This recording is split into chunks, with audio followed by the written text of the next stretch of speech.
मोहिनी एकादशी पूजा विधि।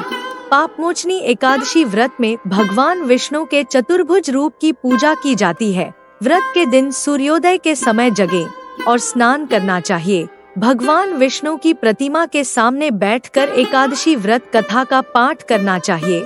दिन में भगवान विष्णु की पूजा के बाद रात्रि में श्री विष्णु का पाठ करते हुए जागरण करना चाहिए। निराहार रहकर भजन कीर्तन करते हुए रात्रि जागरण करने से काफी पुण्य मिलता है। एकादशी के अगले दिन द्वादशी तिथि के प्रातः काल में स्नान कर भगवान विष्णु की विधिवत पूजा करनी चाहिए। उसके बाद ब्राह्मणों को भोजन कराकर यथासंभव दक्षिणा देकर इस व्रत का समापन करना चाहिए। इन सभी कामों को संपन्न करने के बाद ही व्रती को भोजन करना चाहिए। मोहिनी एकादशी व्रत कथा। प्राचीन समय में चैत्ररथ नामक एक वन था। उसमें अप्सराएं किन्नरों के साथ विहार किया करती थीं। वहाँ सदैव वसंत का मौसम रहता था, अर्थात उस जगह सदा नाना प्रकार के पुष्प खिले रहते थे। कभी गंधर्व कन्याएं विहार किया करती थीं, कभी देवेंद्र अन्य देवताओं के साथ क्रीड़ा किया करते थे। उसी वन में मेधावी नाम के एक ऋषि भी तपस्या में लीन रहते थे। वे शिवभक्त थे। एक दिन मंजुघोषा नामक एक अप्सरा ने उनको मोहित कर उनकी निकटता का लाभ उठाने की चेष्टा की। इसलिए वह कुछ दूरी पर बैठ वीणा बजाकर मधुर स्वर में गाने लगी। उसी समय शिव भक्त महर्षि मेधावी को कामदेव भी जीतने का प्रयास करने लगे।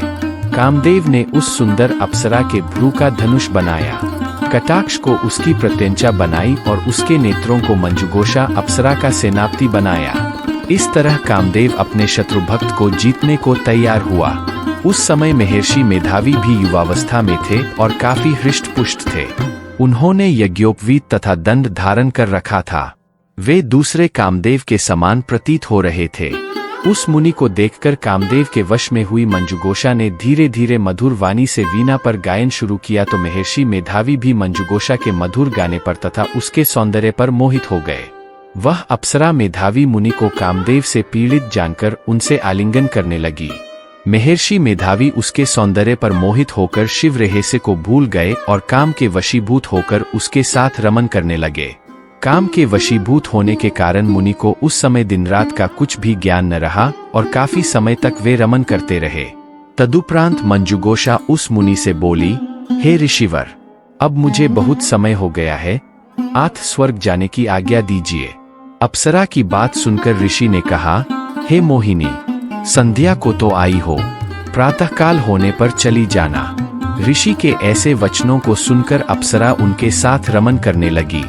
इसी प्रकार दोनों ने साथ साथ बहुत समय बिताया। मंजुघोषा ने एक दिन ऋषि से कहा, हे विप्र, अब आप मुझे स्वर्ग जाने की आज्ञा दीजिए। मुनि ने इस बार भी वही कहा, हे रूपसी, अभी ज्यादा समय व्यतीत नहीं हुआ है, कुछ समय और ठहरो। मुनि की बात सुन अप्सरा ने कहा, हे ऋषिवर, आपकी रात तो बहुत लंबी है, आप स्वयं ही सोचिए कि मुझे आपके पास आए कितना समय हो गया अब, और ज्यादा समय तक ठहरना क्या उचित है।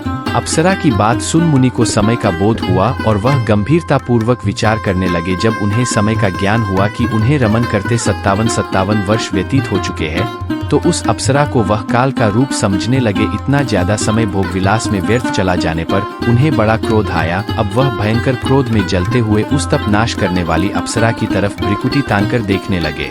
क्रोध से उनके अधर कांपने लगे और इंद्रियां बेकाबू होने लगी। क्रोध से थरथराते स्वर में मुनि ने उस अप्सरा से कहा, मेरे तप को नष्ट करने वाली दुष्टा, तू महापापिन और बहुत ही दुराचारिणी है, तुझ पर धिक्कार है, अब तू मेरे श्राप से पिशाचिनी बन जा। मुनि के क्रोधयुक्त श्राप से वह अप्सरा पिशाचिनी बन गई। यह देख वह व्यथित होकर बोली, हे ऋषिवर, अब मुझ पर क्रोध त्याग कर प्रसन्न होइए और कृपा करके बताइए कि इस शाप का निवारण किस प्रकार होगा। विद्वानों ने कहा है, साधुओं की संगत अच्छा फल देने वाली होती है और आपके साथ तो मेरे बहुत वर्ष व्यतीत हुए हैं। अब आप मुझ पर प्रसन्न हो जाइए, अन्यथा लोग कहेंगे कि एक पुण्य आत्मा के साथ रहने पर मंजुघोषा को पिशाचिनी बनना पड़ा।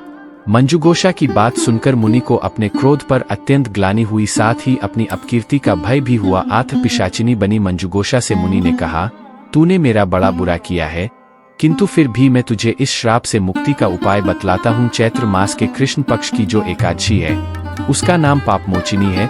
उस एकादशी का उपवास करने से तेरी पिशाचिनी की देह से मुक्ति हो जाएगी। ऐसा कहकर मुनि ने उसको व्रत का सब विधान समझा दिया। फिर अपने पापों का प्रायश्चित करने के लिए वे अपने पिता च्यवन ऋषि के पास गए। च्यवन ऋषि ने अपने पुत्र मेधावी को देखकर कहा, हे पुत्र, ऐसा क्या किया है तूने कि तेरे सभी तप नष्ट हो गए हैं, जिससे तुम्हारा समस्त तेज मलिन हो गया है। मेधावी मुनि ने लज्जा से अपना सिर झुकाकर कहा, पिताश्री, मैंने एक अप्सरा से रमन करके बहुत बड़ा पाप किया है। इसी पाप के कारण संभवतः मेरा सारा तेज और मेरे तप नष्ट हो गए हैं। कृपा करके आप इस पाप से छूटने का उपाय बतलाइए। ऋषि ने कहा, हे पुत्र, तुम चैत्र माह के कृष्ण पक्ष की पापमोचिनी एकादशी का विधि तथा भक्ति पूर्वक उपवास करो, इससे तुम्हारे सभी पाप नष्ट हो जाएंगे। अपने पिता च्यवन ऋषि के वचनों को सुनकर मेधावी मुनि ने पापमोचिनी एकादशी का विधि पूर्वक व्रत किया। उसके प्रभाव से उनके सभी पाप नष्ट हो गए। मंजुगोषा अप्सरा भी पापमोचिनी एकादशी का उपवास करने से पिशाचिनी की देह से छूट गई और पुनः अपना सुंदर रूप धारण कर स्वर्गलोक चली गई। इति मोहिनी एकादशी व्रत कथा।